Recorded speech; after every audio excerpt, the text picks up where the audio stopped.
رب العزت نے گواہی دی اور آخر میں سب سے بڑا انعام جو دیا رضی اللہ عنہم ورضوا عنہ کے ساتھ جو ہے وہ انعام دیا اللہ رب العزت نے کہ میں ان سے اتنا راضی ہو گیا، یہ مجھ سے راضی ہو گئے۔ تو جب اللہ راضی ہو گیا تو تبھی راضی ہوا نا کہ ان کا کردار، ان کی سیرت جو ہے وہ ایسی تھی کہ ان کی سیرت اور ان کے کردار سے، ان کے اعمال سے، ان کے افعال سے، ان کے اقوال سے اللہ رب العزت جو ہے ان سے راضی ہو گیا۔ تو بہرحال بتا یہ رہا تھا کہ حضرت عباس رضی اللہ تعالیٰ عنہما نے خط بھیجا اور نبی صلی اللہ علیہ وسلم کو اطلاع مل گئی، نبی علیہ السلام نے صحابہ سے مشورہ کیا، اور اس کے بعد نبی علیہ السلام جو ہے وہ جمعہ کی دن عصر کی نماز کے بعد نبی علیہ السلام نے صحابہ سے فرمایا کہ چلو بھائی اب چلے۔ تو بعض صحابہ نے عرض کیا رسول اللہ صلی اللہ علیہ وسلم، یہ نوجوان صحابہ تھے اور انہوں نے جو ہے آپ کو اس چیز پر جو ہے اصرار کیا کہ یا رسول اللہ صلی اللہ علیہ وسلم مدینہ سے باہر نکل کے جو ہے وہ ہم لوگ ان کا مقابلہ کریں گے، لیکن یا رسول اللہ صلی اللہ علیہ وسلم ہم آپ کو اختیار دیتے ہیں کہ آپ جیسا مناسب چاہیں، لیکن نبی علیہ السلام نے فرمایا کہ نہیں، اب ہم جو ہے مدینہ سے باہر نکل کے ہی کافروں کا مقابلہ کریں گے۔ تو جب یہاں سے باہر نکلے اور مدینہ سے باہر نکلنے کے بعد ایک مقام کے اوپر نبی علیہ السلام نے جا کے لشکر کا معائنہ کیا کہ کوئی اگر ایسے ہیں جو لڑنے کے قابل نہیں ہے، چھوٹی عمر کے ہیں، تو ان کو واپس بھیج دیا جائے۔ تو احادیث کے اندر آتا ہے کہ 17 صحابیوں کے جو ہے نام آتے ہیں کہ 17 صحابی سامنے آئے جو چھوٹے تھے، چھوٹی عمر کے تھے۔ نبی علیہ السلام نے فرمایا کہ ان کو واپس کر دو۔ تو انہی صحابہ میں سے جو ہے نا ایک صحابی تھے جن کا نام رافع بن خدیج رضی اللہ تعالیٰ عنہ تھا، اور وہ جو ہے اپنے پاؤں کے پنجوں کے اوپر جو ہے کھڑے ہو گیا تاکہ وہ اونچے بڑے نظر آئیں۔ نبی علیہ السلام نے ان کی جب اس حرص کو دیکھا کہ یہ پاؤں کے پنجوں کے اوپر کھڑا ہو رہا ہے اور جہاد میں جانے کا جو ہے اتنا شوق رکھتا ہے، تو آپ علیہ السلام نے فرمایا کہ تجھے بھی جانے کی اجازت ہے۔ تو جو پاؤں پہ پنجوں کے اوپر بھی کھڑا ہو کے یہ کوشش کرے کہ مجھے آقا انعامدار صلی اللہ علیہ وسلم جہاد میں جانے کی اجازت دے دے، واپس نہ بھیجے، تو یہ اس بات کی علامت ہے کہ یہ اللہ کے دین کے لیے اپنی جان کو قربان کرنے کے لیے ہر وقت تیار رہتے تھے، اور اس کی تمنا کرتے تھے کہ ہماری جان جو ہے وہ اللہ کے دین کی خاطر جو ہے وہ قربان ہو جائے۔ تو یہ سودا بہت سستا سودا ہے۔ تو یہ جب اس قسم کے ہیلے بہانے کر کے بھی جہاد میں جانے کی کوشش کرتے ہیں تو یہ بھاگنے والوں میں سے نہیں ہے، بلکہ یہ تو اللہ کے راستے میں شوق سے، ذوق سے، محبت سے لڑنے والے لوگ ہیں۔ تو آقا نے ان کو اجازت دے دی۔ ایک اور صحابی تھے نبی علیہ السلام کے، وہ بھی عمر میں ان کے برابر تھے، رافع بن خدیج کے، ان کا نام سمرہ بن جندب رضی اللہ تعالیٰ عنہ تھا۔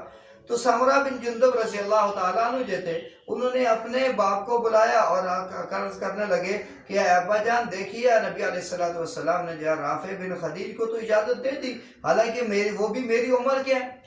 اور دوسری بات یہ ہے کہ میں ان سے طاقتور ہوں، میں ان کو بچھاڑ سکتا ہوں۔ تو نبی علیہ السلام نے اس کو اجازت دی، مجھے اجازت نہیں دی گئی۔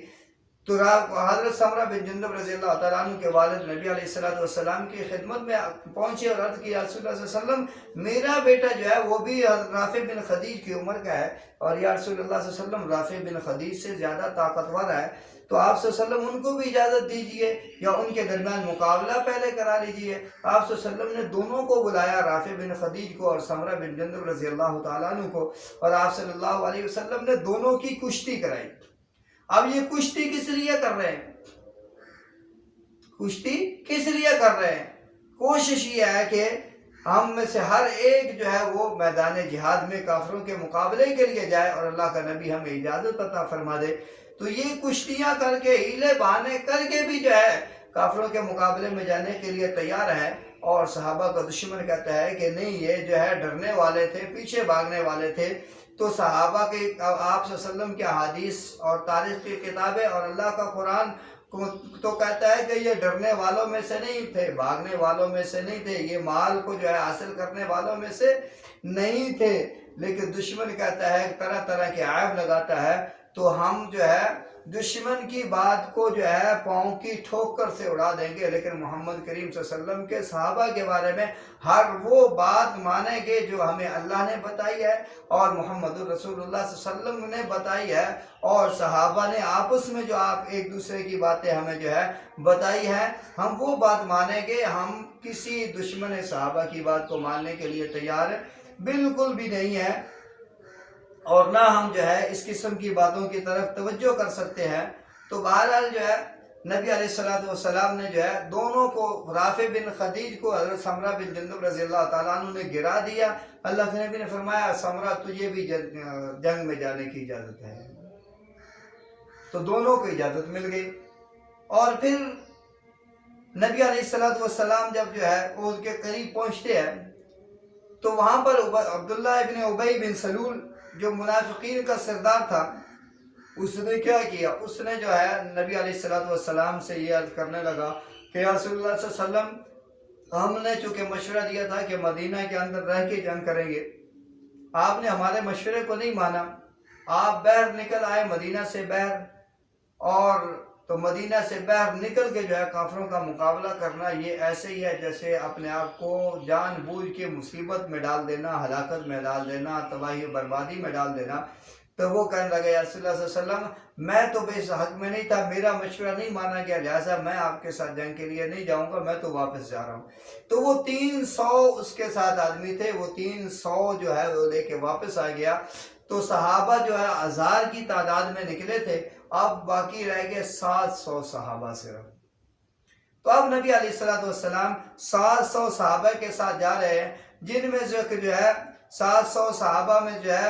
صرف 100 آدمی ایسے تھے جنہوں نے زرہ پہنی ہوئی تھی، جبکہ کافروں میں 700 ایسے انسان تھے، کافر تھے جنہوں نے زرہ پہنی ہوئی تھی، اور ان کے پاس 200 گھوڑے موجود تھے۔ تو صحابہ کے لشکر کے اندر اب صرف 2 گھوڑے موجود تھے، ایک نبی علیہ السلام کے پاس تھا اور ایک نبی علیہ السلام کے ایک صحابی ابو بردہ رضی اللہ تعالیٰ عنہ جو تھے ان کے پاس تھا۔ تو ان کا مقابلہ دیکھیے، ایک طرف 3000 کا لشکر ہے اور ایک طرف مسلمانوں کا، نبی علیہ السلام کے صحابہ کا جو ہے 700 کا لشکر ان کے مقابلے کے اندر جا رہا ہے۔ ان کے پاس 200 گھوڑے ہیں، 3000 اونٹ ہیں، اور اسی کے ساتھ جو ہے 700 زرہ پوش انسان ہیں، اور جہاں صرف 2 گھوڑے ہیں اور جو ہے 100 صحابہ جو ہے وہ زرہ پوش ہے۔ اور صحابہ کی حالت یہ ہے کہ کسی کے پاس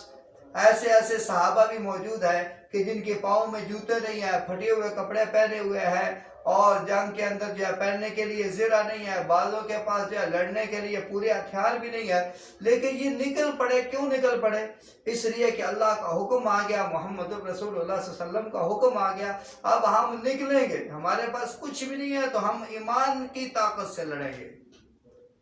ایمان کی طاقت سے۔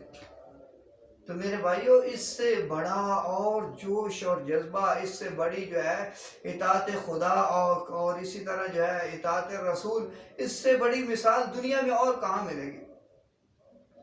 کہیں نہیں ملتی دنیا کے اندر ایسی مثال،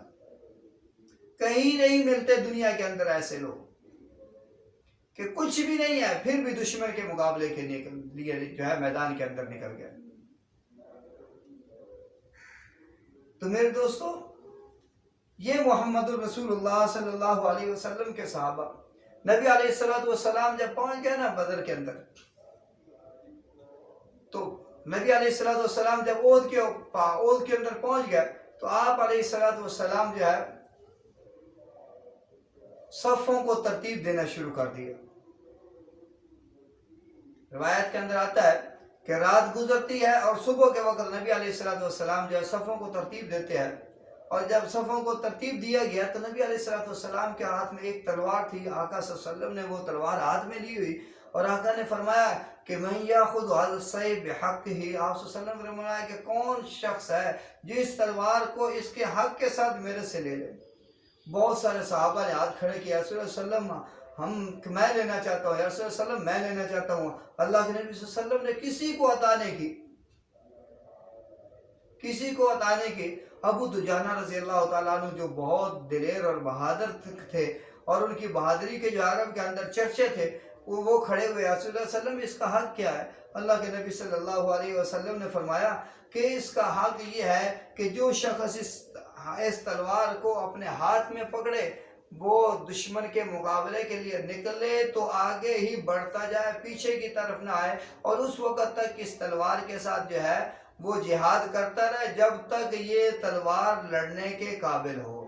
استعمال کرنے کے قابل ہو، اس وقت تک اس کے ساتھ اس کو استعمال کرتا رہے اور لڑتا رہے۔ اور دوسرا فرمایا کہ اس تلوار کہا گیا ہے کہ اس سے کسی مسلمان کو قتل نہ کیا جائے، اور اس سے صرف کافروں کے ساتھ ہی جو ہے وہ قتال کیا جائے۔ تو انہوں نے کہا کہ رسول اللہ صلی اللہ علیہ وسلم میں اس کو اس کے حق کے ساتھ لیتا ہوں۔ تو آپ صلی اللہ علیہ وسلم نے یہ تلوار جو ہے حضرت ابو دجانہ رضی اللہ تعالیٰ عنہ کو عطا فرما دی۔